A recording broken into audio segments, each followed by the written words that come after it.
The fluorescent lights of the Meadowbrook supermarket hummed with a flat, indifferent buzz on that particular Tuesday morning.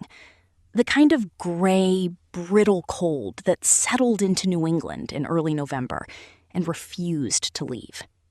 Chloe Cooper, 36 years old and once a logistics officer in the United States Army, stood at Register 4 with a cart half filled with the mundane necessities of an ordinary week. Coffee, oatmeal, a bag of oranges she had no real memory of choosing. She swiped her personal credit card through the reader with the same unthinking efficiency she brought to everything else in her life, and waited for the familiar chime of approval. Instead, the small screen blinked red. Declined. She swiped it again, assuming a glitch in the machine, the kind of minor friction that punctuated an otherwise forgettable morning. Declined a second time. The cashier, a teenager with a bored, apologetic shrug, suggested she try another card.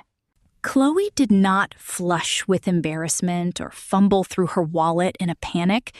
Instead, a cold, clean stillness settled over her. The same stillness she used to feel in the seconds before a convoy rolled out at dawn. She paid with the emergency cash folded in the bottom of her bag, thanked the cashier with genuine courtesy, and walked out into the parking lot's biting wind, already dialing the bank's automated line from memory. The automated voice on the other end of the line was polite and maddeningly vague, citing only an administrative hold requested in connection with a linked corporate account before directing her to contact the account holder directly. Chloe did not need the recording to finish before she understood exactly whose hand had reached into her life this time. She sat in the driver's seat of her car, engine idling against the cold, and dialed her father's private line without a trace of hesitation or dread. Arthur Cooper answered on the second ring, his voice carrying the particular warm smugness of a man who had been anticipating this exact call. "Good morning, Chloe," he said, the words unhurried, almost lazy with satisfaction. "I take it you noticed something at the register?" She did not raise her voice or ask him to explain himself. She simply waited, letting the silence do the work that anger never could. Arthur, unable to resist the theater of his own authority, filled it eagerly. "I've suspended the personal distribution transfers tied to your name," he announced, as though delivering a verdict from a great height. "It's time you remembered whose name is on the door and whose signature built this family's fortune. Consider it a lesson in humility." Behind his voice, muffled but unmistakable, Chloe heard the soft, satisfied laughter of two people who had clearly been listening the entire time. Victoria's throaty chuckle was the first to surface, followed by Julian's higher, more eager snicker, the sound of a man delighted to watch someone else's ground give way beneath them. She had heard that particular duet before, in hallways, at dinner tables, in the careful silences that followed whenever she walked into a room her stepmother and stepbrother had claimed as their own. For months, Victoria had been quietly working at Arthur like water on stone, murmuring over dinner about how a daughter with a military mind understood duty, but not family.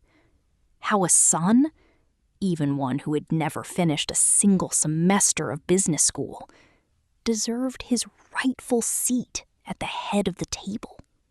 Julian, 28 and perpetually between ventures, had made no secret of coveting the six-figure salary and the discretionary spending account that came with an executive title he had never earned and could never justify. Chloe understood, listening to their muffled amusement, exactly what today's petty cruelty was engineered to accomplish. Not merely to humble her, but to clear a path. The true spark behind Arthur's sudden performance of authority was not difficult to trace.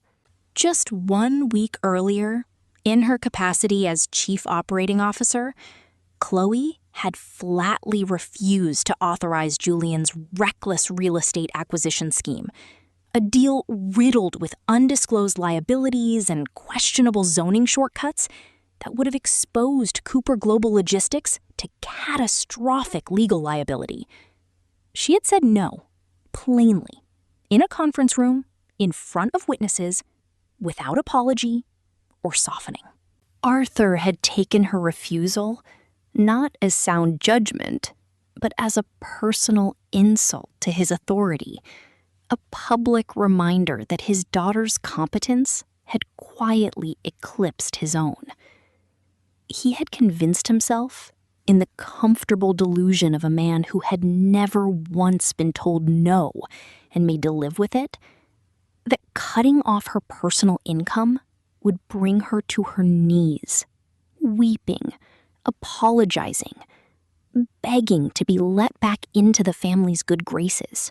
He had no understanding, none at all, that in trying to discipline her, he had struck the first match against the very foundation his own comfortable life stood upon. When the call ended, Arthur hanging up first, still savoring his small, cruel triumph, Chloe did not cry. And she did not feel the frantic scramble of fear she suspected he had been hoping for. What she felt instead was a profound, familiar clarity. The same steady calm that used to descend over her in the minutes before a supply convoy crossed hostile territory, when every unnecessary emotion fell away and only the mission remained. 5 years of patience, of swallowing insults for the sake of a father she had once hoped might change, of choosing peace over confrontation for the sake of a fractured family. That patience had just quietly, permanently run out. She was not angry. She was decided. Chloe started the engine, pulled out of the supermarket parking lot without a backward glance, and pointed her car not toward home, but toward the glass towers of downtown and the marble lobby of Commercial First Bank.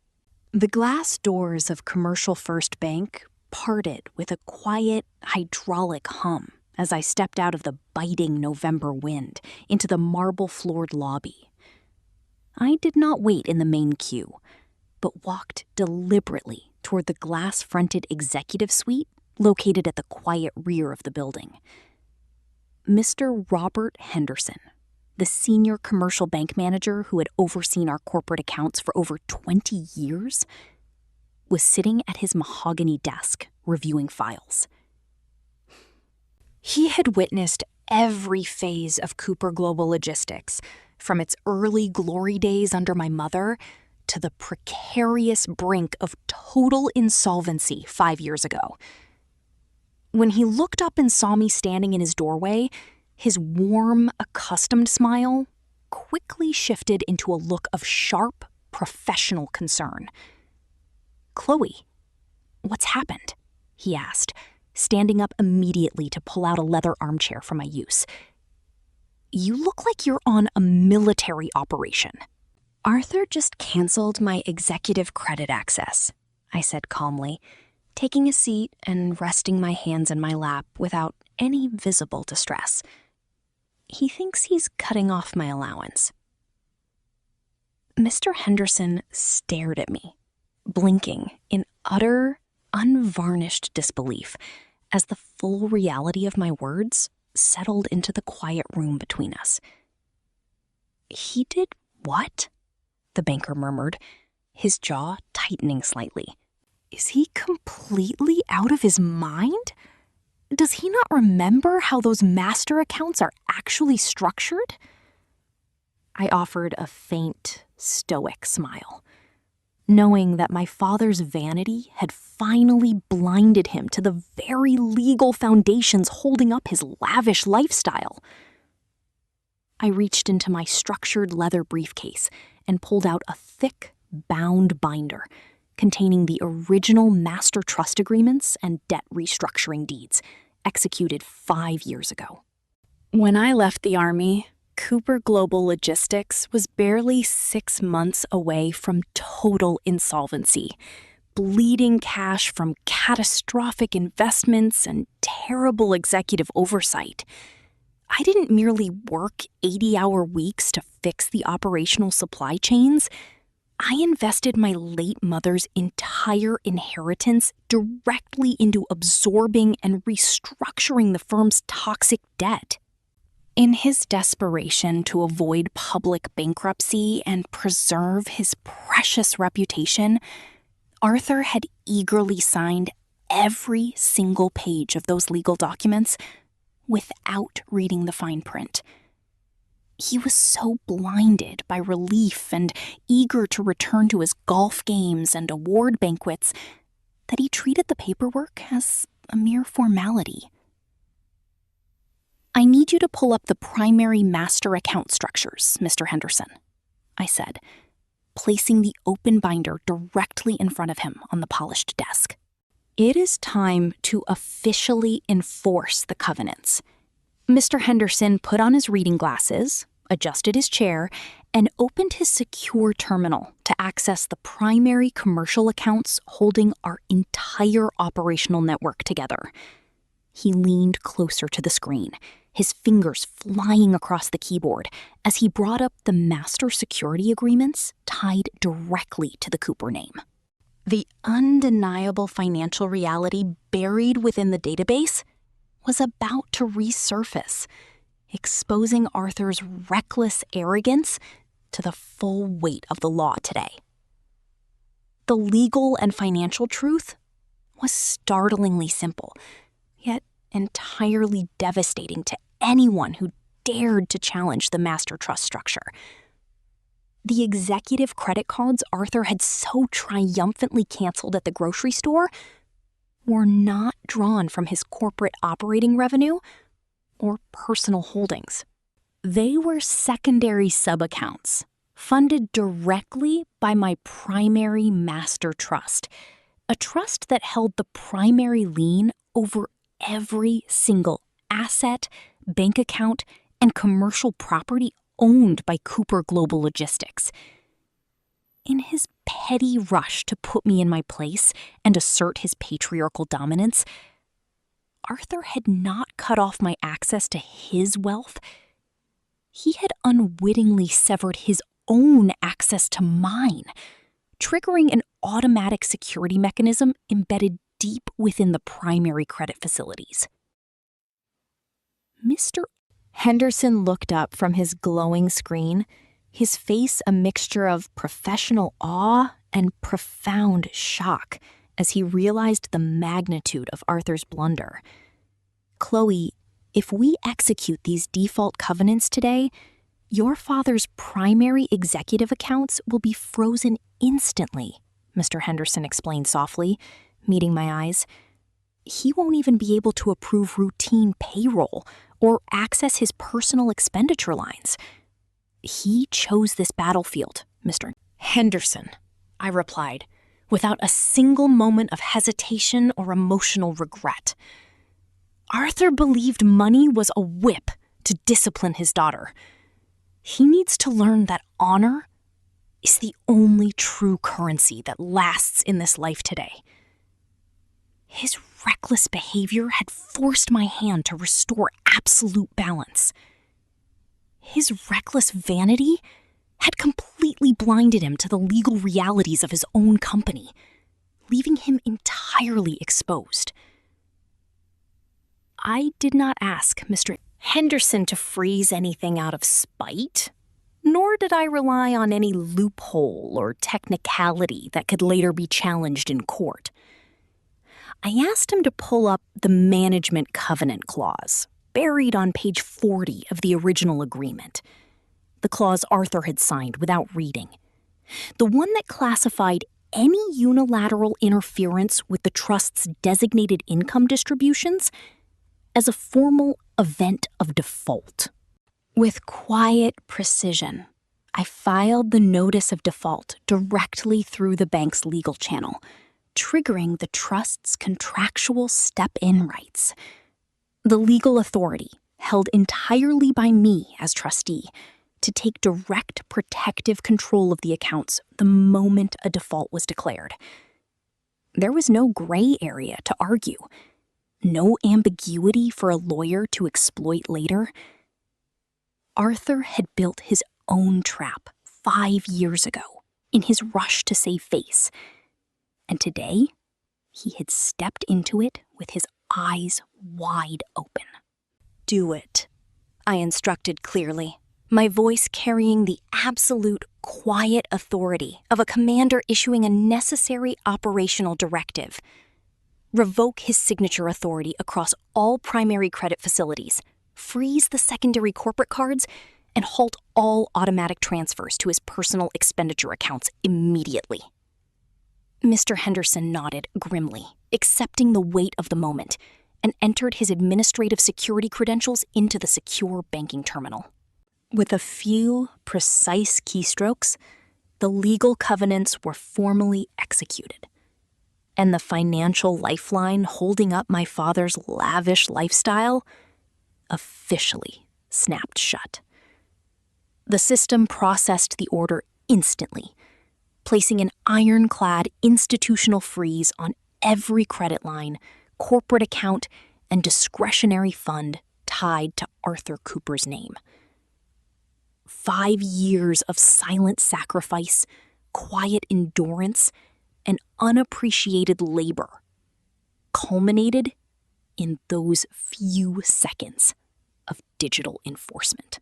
I felt no malicious joy or petty triumph, only a deep, cleansing sense of peace returning to my spirit after years of carrying an unfair burden.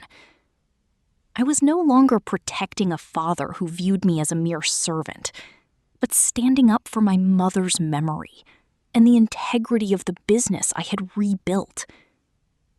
The legal mechanisms were now locked in place, and the consequences of Arthur's arrogance were about to ripple outward with unyielding, mathematical precision across the city today. I thanked Mr. Henderson for his swift, professional courage, shook his hand warmly, and walked out of the bank into the crisp afternoon air. The biting cold no longer felt harsh or unforgiving. Instead, it felt invigorating, washing away the stale residue of toxic family dynamics and unearned guilt. I sat in my car for a few moments, listening to the quiet idling of the engine, feeling a profound sense of lightness settling over my shoulders. For years, I had allowed my father and his new family to walk over my boundaries, mistaking my silence for weakness and my loyalty for submission. They believed that cutting off a grocery card would leave me stranded and helpless, begging for scraps of approval from a corner office. Instead, they had unwittingly released the safety catch on a financial fortress designed to protect the true owners of the empire. My phone began to buzz incessantly in my coat pocket, the screen lighting up repeatedly with Arthur's caller ID as the first notifications reached his device. I did not answer, nor did I feel the slightest urge to explain or justify my actions to a man who had chosen vanity over fatherhood.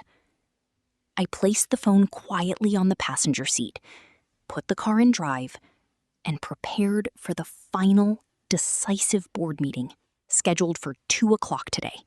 The long season of my silence was over, and I was completely ready to reclaim my life, my dignity, and my future once and for all.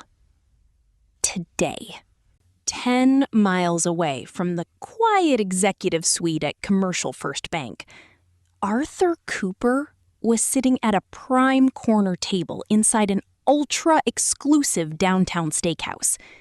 He had gathered Victoria, Julian, and 2 prominent commercial real estate brokers to toast his decisive victory and celebrate cutting me out of the family business forever.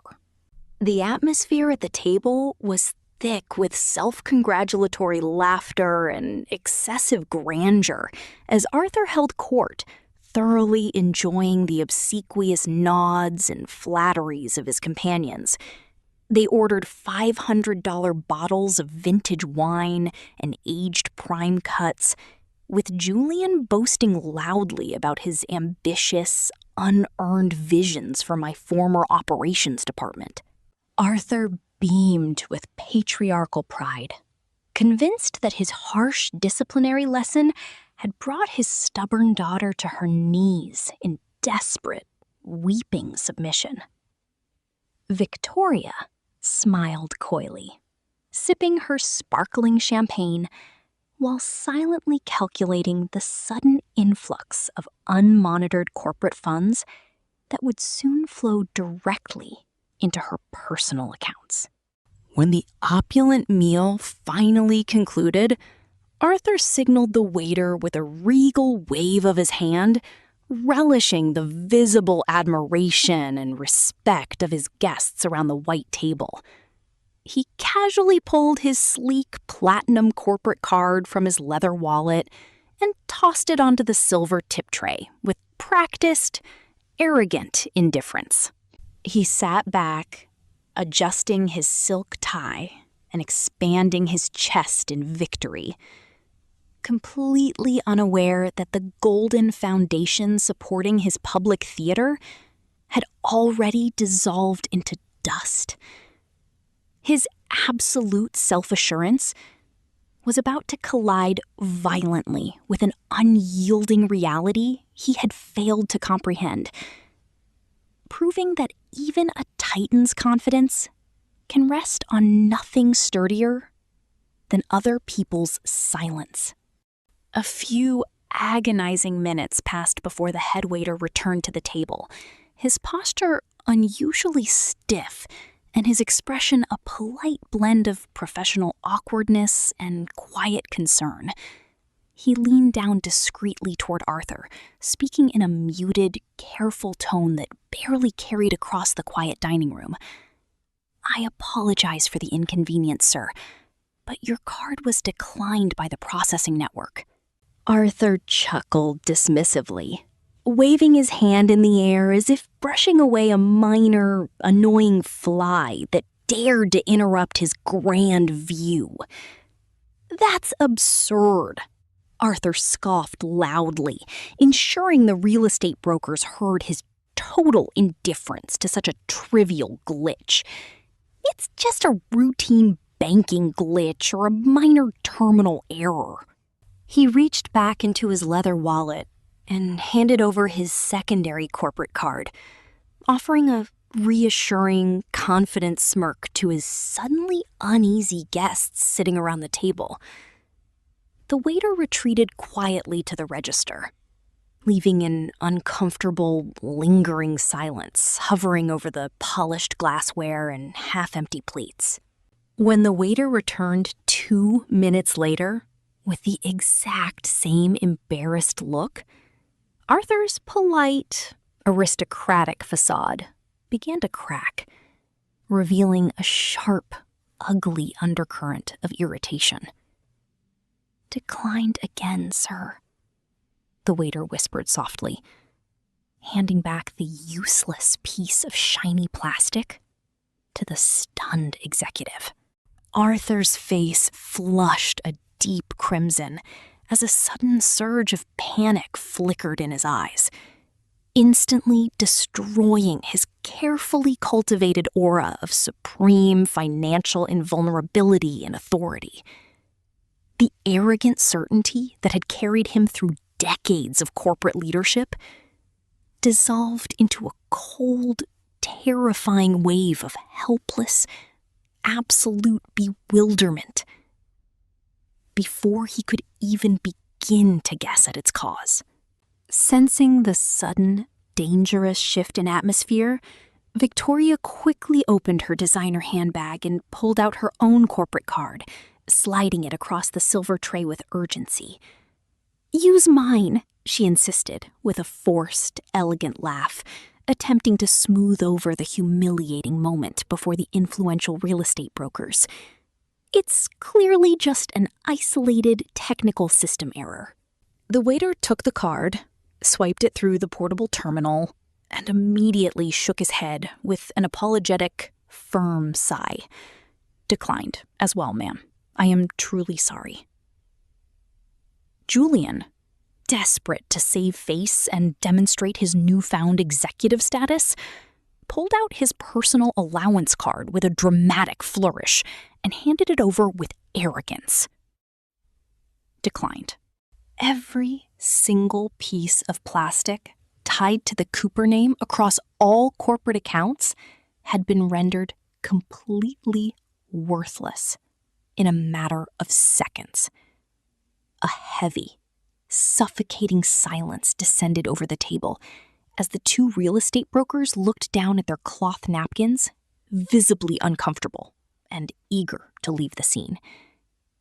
The proud titan, who had spent the afternoon bragging about his absolute empire, was reduced to frantically checking his suit pockets for loose, crumpled bills.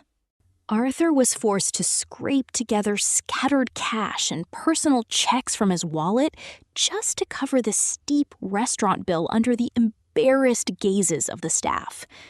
The public humiliation was absolute and devastating, shattering his grandiose performance and exposing the hollow fragility of his unearned pride. What was intended as a victory celebration had transformed into a crushing public trial, revealing the total fragility of an empire built entirely on someone else's signature. The moment Arthur stumbled out of the steakhouse into the freezing afternoon air, his smartphone erupted with an unrelenting, deafening barrage of urgent alert notifications. Automated text messages and high-priority emails flooded his screen from every major vendor, fuel supplier, utility company, and commercial landlord linked to the firm. The automated banking lock, executed by Mr. Henderson, had instantly frozen all secondary corporate accounts, halting every pending wire transfer and automatic bill payment system-wide. The massive logistics machine that Arthur claimed to own was suddenly grinding to a screeching halt, its operational arteries clamped shut by ironclad legal covenants. Panic rippled through his veins like ice water as he realized that the catastrophe was not confined to a single declined dinner bill downtown. Victoria stared at her phone in horror as her personal luxury credit lines registered immediate automatic freezes, while Julian paced back and forth on the cold sidewalk, stammering in confusion. The golden illusion of limitlessness that they had spent months constructing was crumbling around their feet with ruthless, mathematical efficiency. Arthur finally understood that his quiet daughter had not been broken or stranded by his petty power move at the supermarket checkout earlier that morning. Instead, he had poked a sleeping giant, triggering a pre-planned, lethal financial response that threatened to consume everything he held dear before the day was out. The towering wall of arrogance he had built over decades of unearned privilege was completely crumbling, leaving him exposed and utterly powerless. Every chime of his vibrating smartphone rang out like a small, mocking bell, tolling the final hour of his illusion of control. Standing on the noisy street corner, his hand trembling violently, Arthur dialed my personal number with frantic, desperate speed, praying for an immediate answer. My phone buzzed quietly on the leather passenger seat of my car as I drove calmly toward the corporate headquarters for the afternoon board meeting. I glanced down at the glowing screen, watching his caller ID flash again and again, a silent, desperate plea for help from a man who had tried to humiliate me hours earlier. I did not feel anger, vindication, or spite. I felt only the calm, unshakable peace of a woman who had reclaimed her boundaries and embraced her truth. I let every single call go straight to voicemail, refusing to engage in emotional theater or offer an easy lifeline to his reckless, unrepentant vanity. He called 32 times in 3 hours, his recorded messages morphing rapidly from furious demands to desperate, stammering pleas for a logical explanation. By 2 o'clock, having realized that he could not undo the freeze through the bank, Arthur summoned an emergency board meeting in a desperate bid to destroy me publicly. He believed he could use the board members as his personal hammer, unaware that the room he was entering was not his kingdom, but the stage for his final reckoning. I parked my car, adjusted my jacket, and stepped into the corporate tower with steady, courageous grace, completely ready to conclude what had begun today. By 2 o'clock, the glass-walled boardroom on the 40th floor of Cooper Global Logistics had been transformed into a stage for Arthur's final, desperate performance.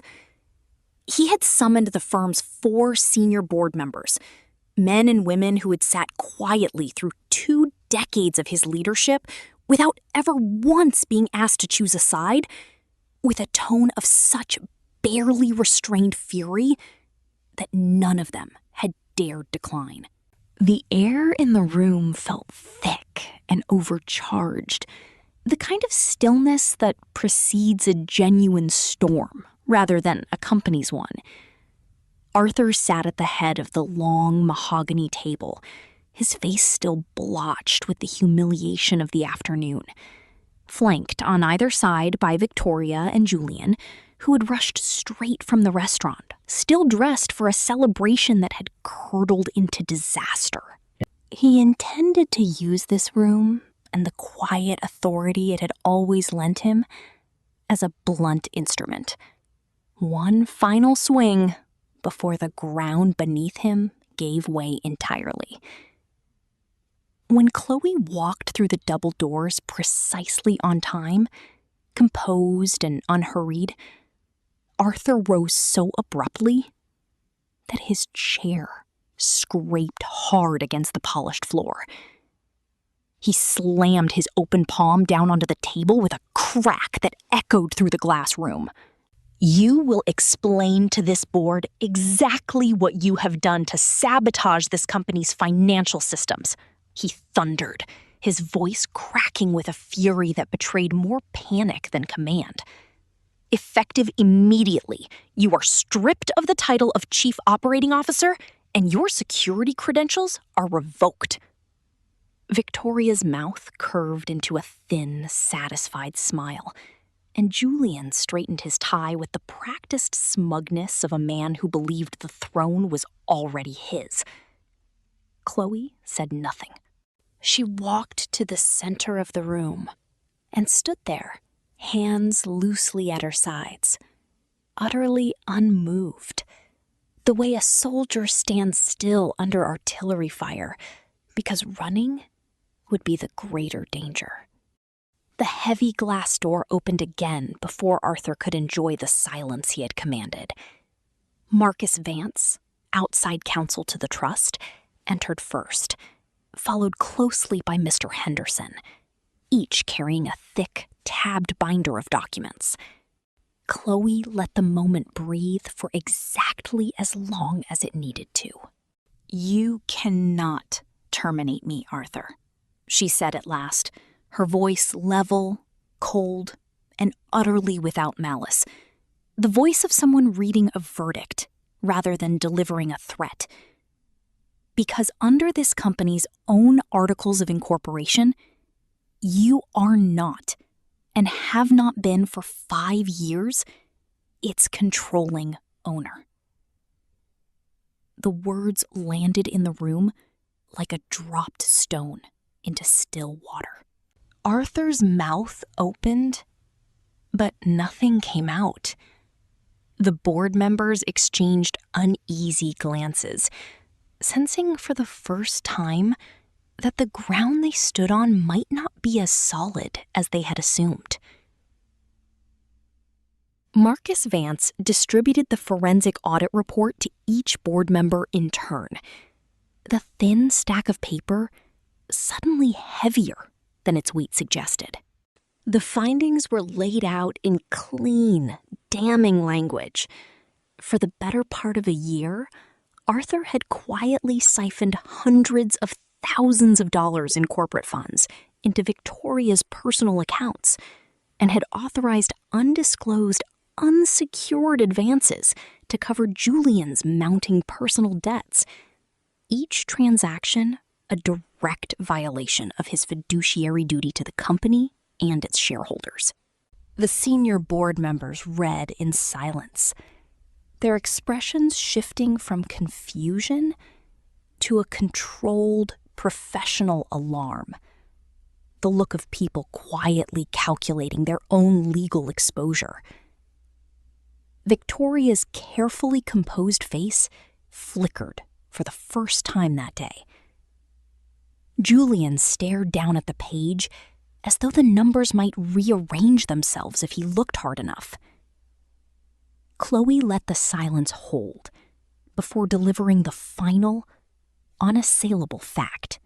5 years ago, when this company was 6 months from bankruptcy, my trust accepted 60% of this company's voting equity in exchange for the capital that kept it alive, she said, meeting her father's eyes without flinching. That equity has never moved. Arthur is not the owner of Cooper Global Logistics. He is, and has been for 5 years, its most senior employee. And that employment is now, by unanimous necessity, under formal review. The declaration did not need to be shouted to land with the force of a verdict. Every person at that table understood, in the space of a single breath, that the balance of power in the room had already shifted, and that no amount of volume or fury from the man at its head could summon it back. The heavy silence that fell across the glass-walled boardroom was sudden, absolute, and suffocating, like the sharp drop in barometric pressure right before a severe coastal storm hits the harbor. The 4 senior board members stared intently at the thick legal folders lying open in front of them, their eyes meticulously scanning the official bank documents, corporate seal signatures, and damning forensic audit reports.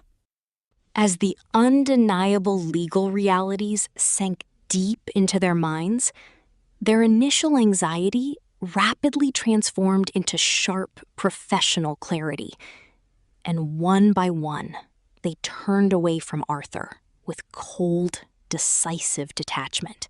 They immediately understood that standing by Arthur meant exposing themselves to massive legal liabilities, personal shareholder lawsuits, and the immediate, catastrophic financial ruin of the entire firm. Arthur's face drained of all color, shifting violently from his former angry crimson to a pale, ghostly gray, as his hands trembled visibly over the smooth, polished mahogany table surface. Victoria gasped softly, clutching her pearl necklace in total horror as she realized that her elaborate, months-long strategy to siphon company wealth had permanently collapsed around her. Julian sat completely frozen in his plush chair, with his mouth slightly open, looking like a bewildered child who had suddenly been stripped of his favorite toy in front of a giant crowd. The grand illusion of omnipotent power that Arthur had maintained for decades dissolved in a matter of seconds, leaving him completely exposed, powerless, and utterly defeated before the very board he had tried to weaponize against me today. The heavy veil of deception had been permanently lifted from the room. No amount of loud rhetoric or theatrical outrage could alter the immutable facts written into the corporate records before them. Truth had finally spoken louder than pride ever could. Turning my deliberate focus directly toward Julian, I allowed my voice to carry the cool, unyielding precision of an army officer establishing operational order on a chaotic battlefield. "Julian, pack your personal desk immediately," I instructed calmly, my voice cutting cleanly through the thick air of the room like a razor-sharp blade. "Your unearned title of vice president is revoked. Your inflated salary is terminated effective right now. And your corporate building access credentials have been permanently wiped from the central security database." Julian blinked rapidly in shock, looking frantically toward his mother and Arthur for protection, but found only hollow silence, cold stares, and completely turned heads. "If you set foot on any Cooper Global Logistics property after 5 o'clock today, security personnel will promptly escort you off the premises," I added, without a single trace of malice or anger. The harsh reality of his total downfall hit him instantly. The unearned arrogance that had defined his behavior for months completely vanished, replaced by sheer, unadulterated panic. Julian scrambled awkwardly out of his executive leather chair, knocking over his glass of water, and practically sprinted from the boardroom without looking back a single time. His abrupt, embarrassing departure marked the definitive end of an unearned, parasitical tenure, sending a clear, undeniable signal across the entire firm that the dark era of unmerited nepotism was officially over today. His hasty exit was a powerful lesson in accountability for everyone present. I stood resolute in my position, watching him flee, knowing that justice was finally being served. The toxic culture of privilege had met its inevitable, lawful conclusion before our very eyes, in the very room where it had once flourished unchecked. Next, I shifted my gaze directly to Victoria, who was glaring at me with a dangerous mixture of venomous hatred, bruised vanity, and desperate, cornered panic. Before she could open her mouth to launch into a theatrical defense or hurl toxic accusations across the room, I calmly raised a single hand, cutting off her voice before it could even begin. Your corporate credit account access has been completely revoked, Victoria. I stated coldly, maintaining absolute poise and dignified composure throughout the tense confrontation. Furthermore, the luxury vehicle currently leased under the company's operational name must be returned to the main corporate garage no later than 9 o'clock tomorrow morning. She opened her mouth, her face contorting in bitter rage, but I leaned forward slightly and gestured toward the open forensic audit file lying on the table directly before her. Unless, of course, you would prefer that our legal counsel immediately present the specific records of unauthorized personal wire transfers to the district attorney's office for criminal review. The heavy words hung in the air with absolute legal finality. Victoria swallowed hard, the remaining color draining entirely from her lips as she recognized the inescapable trap she had walked into.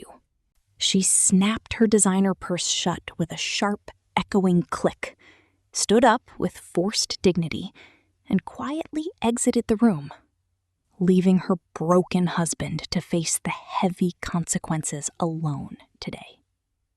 Her departure was swift, silent, and completely lacking her usual dramatic flair. The heavy oak doors closed behind her, sealing the room in a quiet atmosphere of restored order and decorum. I took a deep, steadying breath, knowing the hardest part of the day was not yet behind me. Finally, I looked across the long mahogany table at my father, who sat slumping in his heavy executive chair like a man who had suddenly aged 20 years in 20 short minutes. The proud, arrogant titan who had tried to humiliate me over a $40 grocery bill earlier that morning was completely gone, replaced by a broken figure, staring at the wreckage of his own hubris. I stood up smoothly, walked around the table, and leaned in gently toward him, keeping my voice low and quiet so that only he could absorb the full weight of my words. You have two distinct choices left today, Arthur, I said, softly, stripped of all personal bitterness, offering him the basic human dignity he had denied me for years. You can quietly sign the voluntary retirement papers today, surrender your executive keys, and step down with a modest pension that will comfortably support your basic living expenses. I paused intentionally, letting him absorb the gentle option before delivering the unyielding alternative with firm, absolute operational clarity. Or I will immediately order a full forensic audit into every single corporate dollar you attempted to siphon into Victoria's personal accounts and let the legal system handle the rest. He looked up at me, his hollow eyes filled with a painful mixture of defeat, realization, and deep regret, knowing he had no remaining cards to play today. The silence stretched between us like an ocean, filled with the ghosts of unexpressed love and years of bitter misunderstanding. I waited patiently for his decision, offering him the grace of a dignified exit despite his past cruelty toward me. The choice was entirely his to make, and he knew it. Seeing that resistance was entirely futile and would only result in public disgrace and potential criminal prosecution, Arthur slowly nodded his head in silent, heavy acquiescence. He picked up the silver pen resting on the table, his hand shaking violently, and signed the voluntary retirement papers, officially surrendering his executive authority over the corporate empire. The board members immediately voted unanimously to accept his resignation and formally appoint me as the chief executive officer of Cooper Global Logistics, restoring true leadership to the firm. As Arthur gathered his personal belongings and walked out of the boardroom with his head held low, the remaining board members stood up and offered me an earnest, respectful applause. I felt no gloating satisfaction or petty triumph, but rather a deep, cleansing wave of peace washing over my soul, realizing that the long winter of my endurance was finally over. I had not merely won a corporate power struggle, I had successfully defended my mother's legacy, protected hundreds of honest employees, and reclaimed my own unshakable self-respect and freedom. I turned to face the floor-to-ceiling windows, looking out at the vast city skyline with a clear, unburdened heart, completely ready to lead the company into a bright, honorable, and thriving future today. The storm had passed, leaving behind a pristine landscape of clarity, healing, and boundless new possibilities. Standing before the board as the newly appointed CEO, I felt the sacred weight of my mother's vision guiding my spirit forward. Every sacrifice I had made over the past 5 years had culminated in this transformative moment of restoration. I was no longer defined by the struggles of the past, but empowered by the promise of what lay ahead. Within 2 brief weeks following the decisive board meeting, Arthur quietly finalized his exit paperwork, surrendered his executive keys, and stepped away from the corporate spotlight forever. Stripped of the endless stream of corporate revenue that had long funded their lavish lifestyle, the fragile foundation of his second marriage collapsed with terrifying, unyielding speed. Victoria, discovering that her husband was now living on a modest, fixed retirement pension rather than an unlimited company bank account, showed her true colors without any hesitation whatsoever. Less than 6 months later, she officially filed for divorce, packing up her designer wardrobe and taking Julian with her as she abandoned the man she had promised to honor.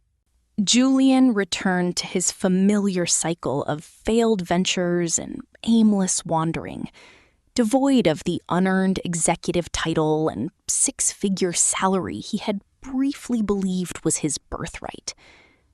Arthur was left completely alone in a modest, quiet suburban house, stripped of his grand illusions, his flattering sycophants, and the superficial status he had traded his daughter's trust to maintain.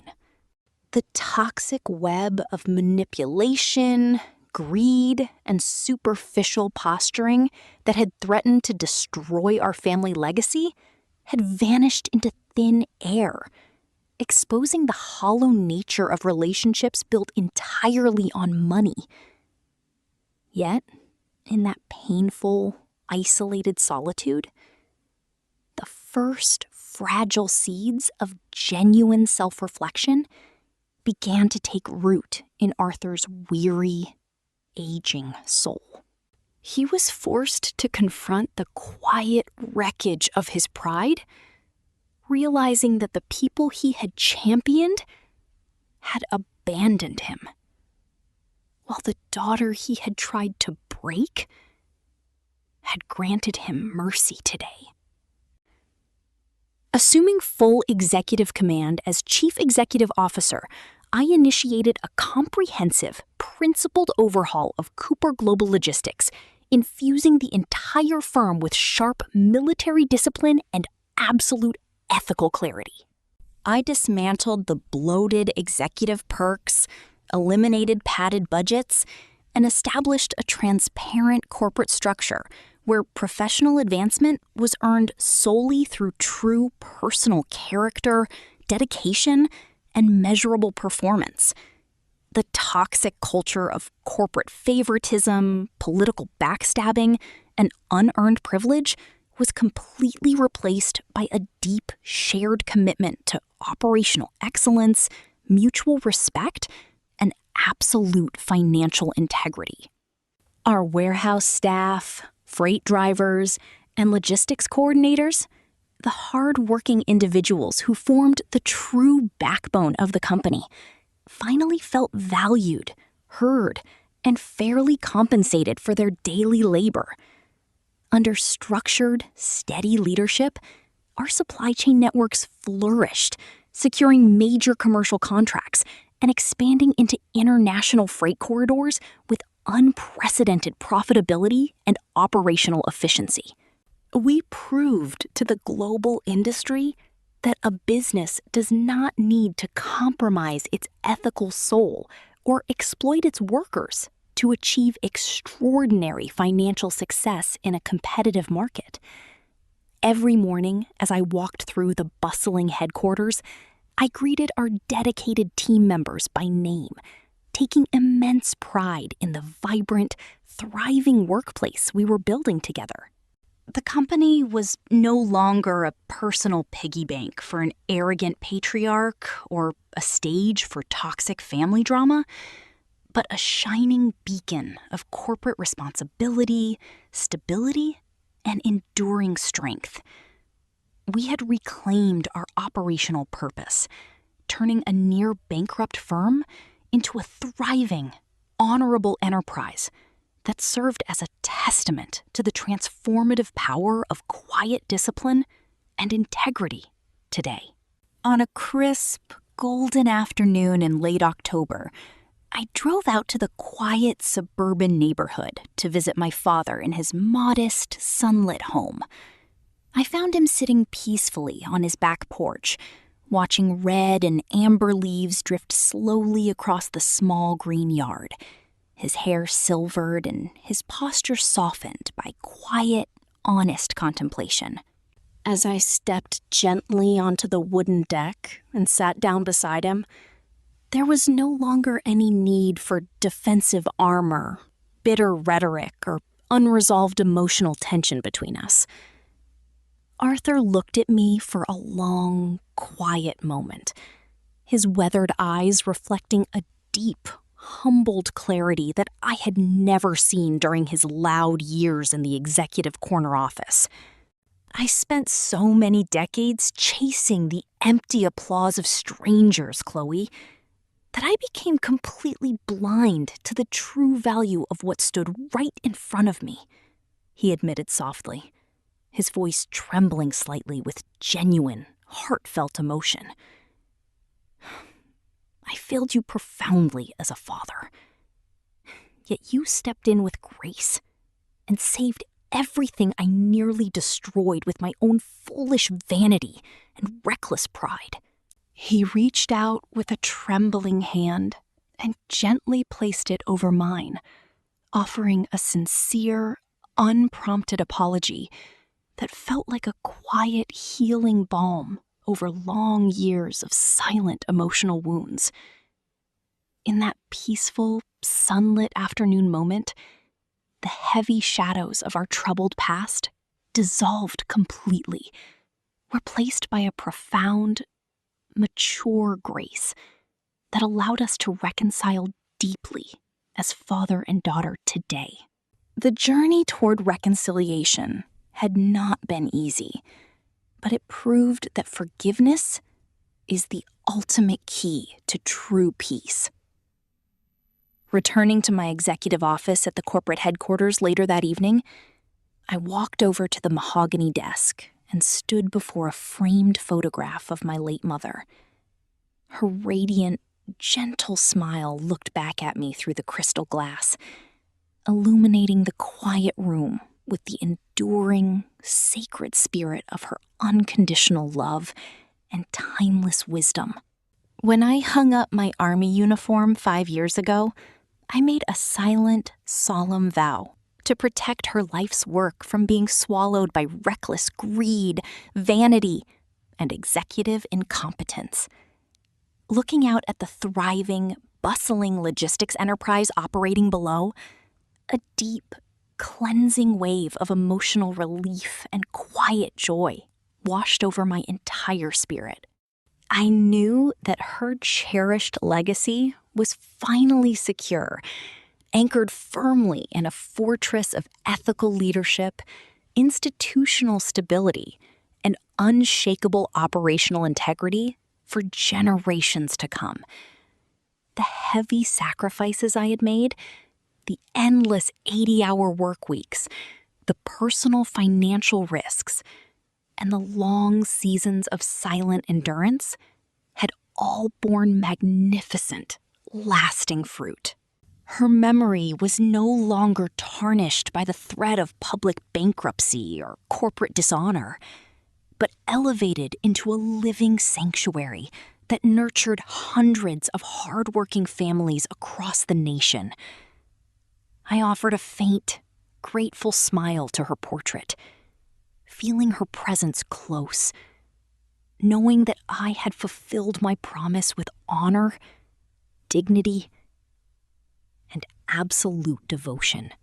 In that sacred moment of quiet reflection, the lingering grief in my heart transformed into a radiant, abiding peace that comforted my soul today.